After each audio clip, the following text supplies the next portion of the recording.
नमस्कार, अब दुनिया की फटाफट बुलेटिन में आप सभी का स्वागत है और नजर डालेंगे आज की खास खबरों पर।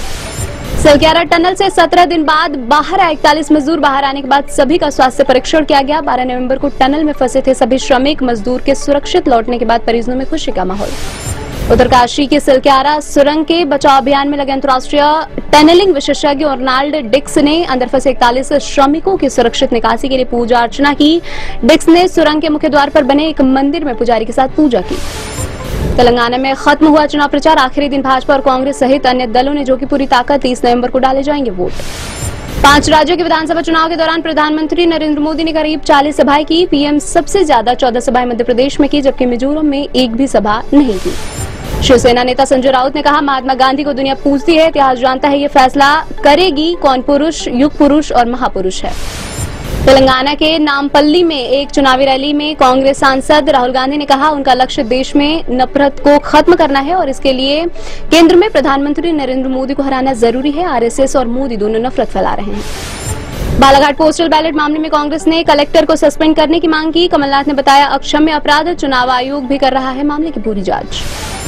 भारतीय कुश्ती संघ के चुनाव का रास्ता साफ। सुप्रीम कोर्ट ने हाईकोर्ट का आदेश पलटा। पूर्व अध्यक्ष ब्रजभूषण शरण सिंह के चलते विवादों में घिरा था कुश्ती संघ। यूपी विधानसभा के शीतकालीन सत्र से पहले मुख्यमंत्री योगी आदित्यनाथ की विधायकों से अपील। कहा, सदन की गरिमा को बनाए रखने की जिम्मेदारी केवल सत्ता पक्ष की नहीं बल्कि विपक्ष की भी है। विपक्ष द्वारा उठाए जाने वाले हर प्रश्न का जवाब देने के लिए सरकार तैयार है। बिहार में स्कूली छुट्टियों पर बवाल। केंद्रीय मंत्री अश्विनी कुमार चौबे ने कहा, तुष्टीकरण के सरदार बिहार के कुर्सी कुमार। एक बार फिर चाचा भतीजे की सरकार का विरोध, हिंदू विरोधी चेहरा सामने आ गया है। एक तरफ स्कूल में मुस्लिम पर्व की छुट्टियां बढ़ाई जा रही है तो वहीं दूसरी तरफ हिंदू त्योहारों की छुट्टियां खत्म की जा रही हैं। छत्तीसगढ़ के मुख्यमंत्री भूपेश बघेल ने कहा, बीआरएस की मदद करने के लिए तेलंगाना में प्रधानमंत्री और गृह मंत्री तेलंगाना में घूमे। भाजपा का तेलंगाना में कुछ आधार ही नहीं है। हर विधानसभा में 5 से 10 हजार वोट काट ले तो बीआरएस को फायदा हो जाएगा, मगर जनता समझ चुकी है। राष्ट्रपति द्रौपदी मुर्मू को मिला नया मतदाता पहचान पत्र। दिल्ली के मुख्य निर्वाचन अधिकारी पी कृष्णमूर्ति ने राष्ट्रपति भवन में उन्हें नया मतदाता पहचान पत्र सौंपा।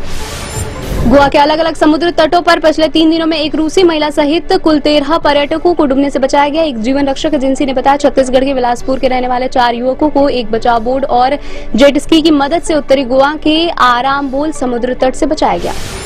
आत्मसमर्पण करने वाले उग्रवादियों के संगठन Tripura united indigenous peoples council ने मुख्यधारा में लौटने वालों के पुनर्वास के लिए 500 करोड़ रुपए के विशेष केंद्रीय पैकेज की मांग की। कहा, सरकार आत्मसमर्पण करने वाले उग्रवादियों को लेकर अपना वादा निभाने में विफल रही है। राजस्थान के मुख्य निर्वाचन अधिकारी प्रवीण गुप्ता अस्वस्थ बेचैनी महसूस होने के बाद जयपुर से के सवाई मानसिंह अस्पताल में भर्ती कराया गया।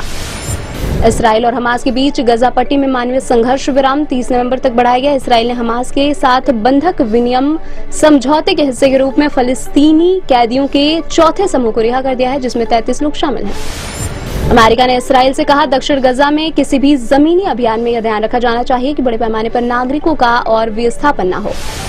शेयर बाजार 2 सत्रों की गिरावट से उभरा। 30 शेयरों वाला सूचकांक सेंसेक्स 204 अंक बढ़कर 66,174 अंक पर हुआ बंद। निफ्टी भी 95 अंक की बढ़त के साथ 19,890 अंक पर हुआ बंद। एक्टर रणदीप हुड्डा और मॉडल एक्ट्रेस लीन लैशराम 29 नवंबर को करने जा रहे हैं शादी। दोनों शादी के लिए पहुंचे इम्फाल। शादी के बाद मुंबई में रणदीप देंगे वेडिंग रिसेप्शन। भारत के पूर्व प्रधानमंत्री अटल बिहारी वाजपेयी पर आधारित फिल्म मैं अटल हूं की रिलीज डेट हुई अनाउंस। यह मूवी 19 जनवरी 2024 को होगी रिलीज। इस मूवी में पंकज त्रिपाठी आएंगे अटल बिहारी वाजपेयी के किरदार में। ये थी आज की फटाफट बुलेटिन। ऐसे ही ताजा अपडेट्स के लिए बने रहे हमारे साथ, यानी कि विजिट करें अब दुनिया पर।